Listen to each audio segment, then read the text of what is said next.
Matsyavatar Part 7. The demon who thought he had won. Come, let me tell you a story. Because there's an old saying that pride goes before a fall.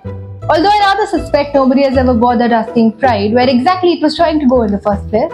And if you ask me, pride doesn't simply walk before a fall. It usually books the best room, orders a lavish dinner, and confidently announces to everyone present that falling is something that only happens to other people. And if ever there existed a creature who embodied that delightful little misunderstanding, it was the demon Hayagriva, who at this very moment sat hidden in the deepest reaches of the cosmic ocean, surrounded by darkness so ancient that even sunlight had long ago decided it wasn't worth the journey, clutching the stolen Vedas with a smile that grew wider every passing day. Because as far as he was concerned, the universe was already lost. You see, Hayagriva wasn't celebrating because he had conquered kingdoms. Kingdoms can always be rebuilt. He wasn't celebrating because he had defeated armies. Armies eventually recruit new soldiers. No. Hayagriva believed that he had stolen something far more valuable. Knowledge. Now, knowledge is a curious thing. You can burn a library, you can sink a ship, you can even destroy a city. But if knowledge survives, civilization quietly begins again. Hayagriva understood that perfectly, which is why he stole the Vedas. Without these, he thought to himself, gently running his fingers across the sacred scriptures, the gods may possess all the strength in creation, but strength without wisdom is rather like handing an elephant a flute. Impressive, perhaps, but not especially useful. Now, I should point out that villains have an unfortunate habit of giving themselves standing ovations. Left entirely alone, they somehow manage to convince themselves that history will remember them as misunderstood geniuses instead of extraordinary inconvenient people. Hayagriva was no exception. He laughed, not loudly. Those who truly believe they have already won rarely need to shout. They simply smile. The problem was that destiny has an appallingly rude habit of arriving without knocking. Far above, in the dark waters, Lord Matsya pulled the great ark steadily through the endless ocean while the 7 great sages chanted the sacred hymns that still lived within their hearts. Because although the written Vedas had been stolen, wisdom carried by devoted souls is rather difficult to rob, a fact that would soon become extremely irritating for Hayagriva. Manu stood near the prow of the boat. Days had passed, or perhaps weeks, nobody could tell anymore. When the only things surrounding you are clouds, water, and one extraordinarily large divine fish, calendars begin losing much of their usefulness. One young disciple looked around. Master, yes? Are we there yet? The old sage smiled. My child, yes? We are in the middle of the end of the world. So, that's a no. That's very much a no.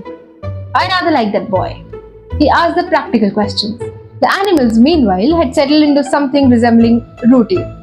The deer had discovered their favorite corner, the elephants had politely agreed not to lean against the same wall simultaneously, the parrots had somehow learnt everyone's names, and the cows appeared perfectly convinced that floating through the destruction of creation was simply another unusually damp Tuesday. The monkeys, the monkeys. You knew we couldn't escape them forever. One particularly adventurous monkey had decided that Lord Vasuki, the mighty king of serpents who was currently performing the enormously important cosmic duty of being a rope, looked suspiciously like an excellent climbing frame.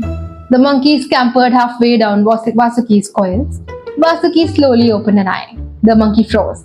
They stared at one another for a very long moment, and then very quietly, the monkey climbed back up. Some lessons require no words. Suddenly, Matsya slowed. The enormous golden body that had been gliding effortlessly through the waters became perfectly still. The ocean itself seemed to hesitate. Even the waves stopped whispering. Now, whenever the Lord of the Universe suddenly becomes very interested in one particular spot, I generally recommend becoming interested in exactly the same spot. Manu stepped forward. My lord? Matsya's great eyes narrowed. He is here. No explanation. None was needed. The sages understood immediately.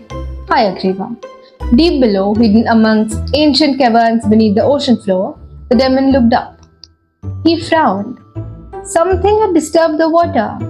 A deep vibration echoed through the sea, and at first it was almost gentle, then stronger and then stronger still, until the entire ocean seemed to tremble. Hayagriva rose. Who dares, he growled, enter my kingdom? Now, that's another fascinating quality of villains. They occupy someone else's world for a few days and immediately begin calling it their kingdom. History is absolutely full of such people. The ocean exploded. A column of golden light pierced the darkness, and a vast form of Matsya descended into the abyss, illuminating waters that had remained untouched by light since the dawn of creation itself. Hayagriva stared. For the first time, his smile disappeared. Lord Vishnu spoke only 4 words. Return what you stole. Now, if I may offer a small piece of advice that has proven remarkably reliable throughout mythology, when Vishnu gives you an opportunity to peacefully return stolen property, take it.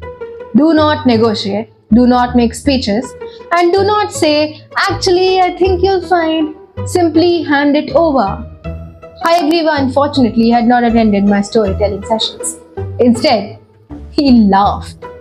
Oh Vishnu, he said, lifting his weapon. If you wanted the Vedas, you should have arrived sooner. He charged. Now there are battles, and then there are moments when one participant has seriously, very gravely misunderstood the whole situation. This was the second kind. The demon had made his choice. The Lord had made his. The ocean itself would become their battlefield, and before another moment had passed, the deepest waters in creation would witness a battle they would remember forever.